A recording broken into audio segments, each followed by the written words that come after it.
నా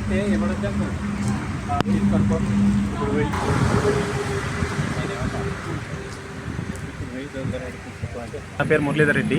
3 సంవత్సరాల క్రితం నా భార్య నాకు చెప్పకుండా నేను లేని టైంలో వాళ్ళ మమ్మీ డాడీ వచ్చి తీసుకొని పోయిండు. పోకుంటూ ఫోన్ చేసిండు, నా బిడ్డని నీకు అమ్ముకోలేదు, నేను తీసుకొని పోతున్నా, నీకు పంపించని ఏం చేసుకుంటూ చేసుకో అని చెప్పిండు. నేను ఇదే రఘునాథపల్లి పోలీస్ స్టేషన్లో నా భార్యను పంపించట్లేదు, డిస్టర్బ్ చేస్తున్నారు, చట్ట ప్రకారం చర్య తీసుకోవడం ఒక 4-5 అప్లికేషన్ ఇచ్చిన. నీ యొక్క అప్లికేషన్ పట్టించుకోలేదు. ఆల్ ఆఫ్ సడన్గా నాకు రఘునాథపల్లి పోలీస్ ఫోన్ చేసి నీ మీద 490 కేసు ఫైల్ అయింది రమ్మని చెప్పిండు.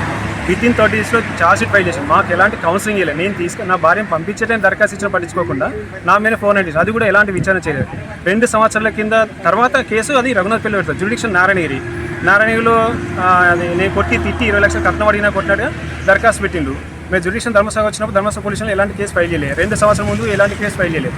చాలా సడన్గా కావాలని ఉద్దేశంగా దురుద్దేశంగా తప్పుడు కేసు ఫైల్ చేసిండు. మాకు ఇప్పటివరకు ఎలాంటి కౌన్సిలింగ్ చేయలేదు. సఖీ సెంటర్స్ ఉన్నాయి, మహిళా పోలీస్ స్టేషన్, ఎక్కడ కూడా దరఖాస్తు చేయకుండా కావాలని వాంటెడ్గా ఎస్ఐ గారికి తప్పుడు కేసు పెట్టిండు. నారాయణ వచ్చి కూడా విచారణ చేయలేదు.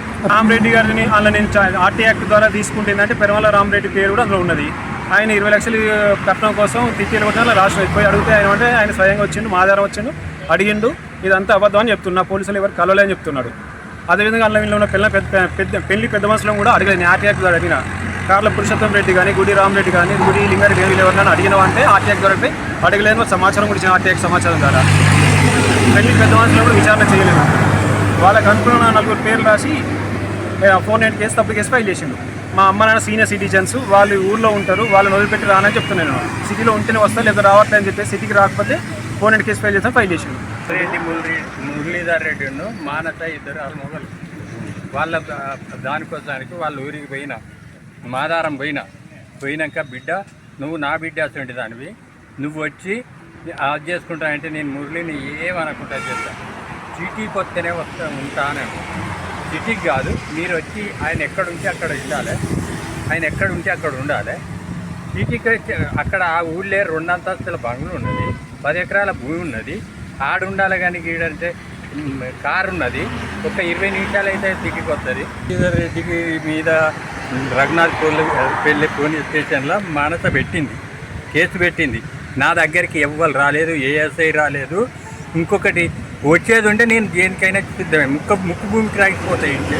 దగ్గరికి రఘునాథపల్లి పోలీస్ స్టేషన్ నుంచి ఎవరైనా పోలీసులు ఎవ్వరు రాలేదండి. ఇప్పటికి కూడా నేను ఓపెన్గా చెప్తాపండి, ఫోన్ తెలియదు, ఏది తెలియదు. ఎలాంటి ఎంక్వైరీ చేయలేదు మీకు? ఏ ఎంక్వైరీ కాదు, నాకు తెలియదు అంటే ఫోన్ ద్వారా చేసిందా? ఫోన్ ద్వారా లేదు, గీన్ ద్వారా లేదు.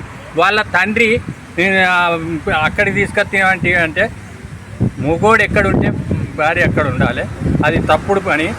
ఇగో కాదంటే వాళ్ళను ఆయనను దమ్ము కొట్టాలంటే పెద్ద ముచ్చట కాదు. ఆ పని చేసినాడు ఇట్నే అన్న ఆ మురళీధర్ రెడ్డిని ఆ పని చేసినాడు. అప్పుడు తెలుస్తుంది నీకు భార్య భర్తలు అంటే ఏంటి అనేది, అప్పుడు తెలుస్తుంది. అది తప్పుడు పని. తప్పుడేక ఇప్పటికైనా వస్తానంటే నేనే వచ్చి తీసుకొస్తా, ఆయన రాడు అని కూడా చెప్తాను.